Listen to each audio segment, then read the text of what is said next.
Vancouver housing prices have rocketed up 30% in 1 year, prompting the BC government to do something about it. They have decided to put a 15% tax on foreign real estate investors, and it is happening quickly. Here to explain what is happening is a senior economist at TD Economics, Michael Dolega.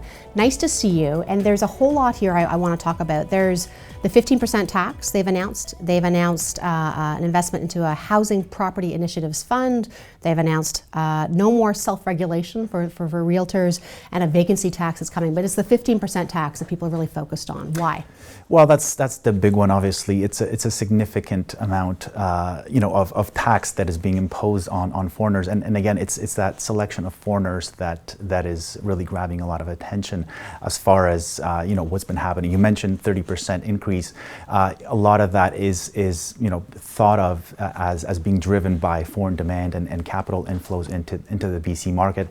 This is obviously to some extent pricing out many residents and people who work and live in BC, and as a result, it has become a political hot topic in addition to being an economic one. Yeah, we have. It's interesting because they came out, of course, with the data to show that the reason they think this is necessary didn't look like it was a lot of days of data in terms of determining the amount of foreign real estate transactions, but it is a good chunk of the market, is it not? It is. I mean, the 5 weeks, initially the first set of data that was released was only for 3 weeks. That implied a fairly small share of foreign activity at the time. The new set of data that actually includes the month end and a couple of additional weeks actually shows a fairly different picture. It suggests that foreign activity, particularly in Metro Vancouver, is quite significant, with a share of purchases basically about a tenth of all sales, and basically about a sixth of all sales in the first 2 weeks of July. So it's not an insignificant portion. In fact, it's quite sizable, and as a result, this is what has sort of spurred on the regulatory environment. Now, you were saying in the report too, you think about a 15 to 20% reduction in sales, and a 5% reduction in prices. Now, again, I know there's a whole lot of assumptions you have to make that, but we're going to see a cooling off, and you expect to happen fairly quickly. Right. So again, I mean, if you the 15 to 20% is really our sort of top line estimate, or a ceiling, I think, as far as what it can do to activity. Again, this kind of includes the investors pulling back, as well as some of the uncertainty related to what might be happening that might sort of keep others on the sidelines. Again, the prices, the 5% that we're talking about at this point, it's not groundbreaking stuff. Yeah.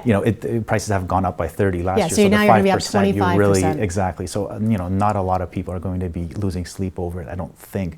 So that shouldn't sort of rock the market to the point where, confidence is shaken and people all of a sudden start to pull out.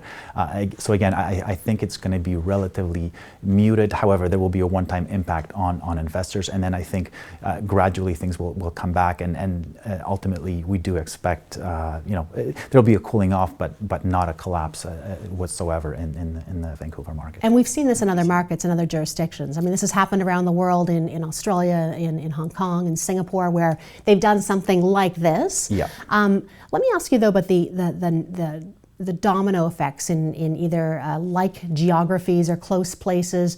I mean, could we see money roll over into Victoria? Could we see it roll into Toronto? Although I will say, we were chatting with this, Vancouver is a gorgeous place, and there's a reason why people buy there. It's not a same trade-off, but could we see money go elsewhere? Again, I think as far as global investors are concerned, there's definitely scope for that. Again, to what extent that's, Toronto is a substitute for Vancouver is quite unclear. And, to your point, great debate we'll have over that. I think, the data will eventually show it. At this point, we think that there would be some, again, on the margin, there would be some investors who may want to shift into other markets as a result of, of that one-time price hike in the Metro Vancouver area. But again, it wouldn't be, a complete shift of money. The Victoria story obviously is a little bit more, there probably is more substitutability, and the Victoria market is a small one, as you mentioned. So there could be potentially a significant impact on prices as far as that market is concerned. And again, it's going to, we're going to pay attention closely in the next few months as to what's going on, and I think other policymakers will as well. Do you expect other jurisdictions to wait and see to see how this is impacting the Vancouver market?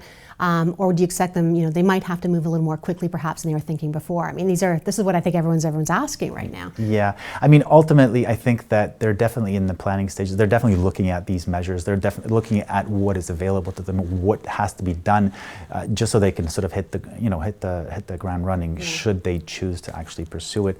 Again, I think there's definitely scope for it, and I think it's a definite possibility that something might be coming down the pipeline in other markets. Is there anything, I guess, in terms of unintended consequences? I mean, from an economist standpoint, I mean, you look at when governments make moves like this, things can happen.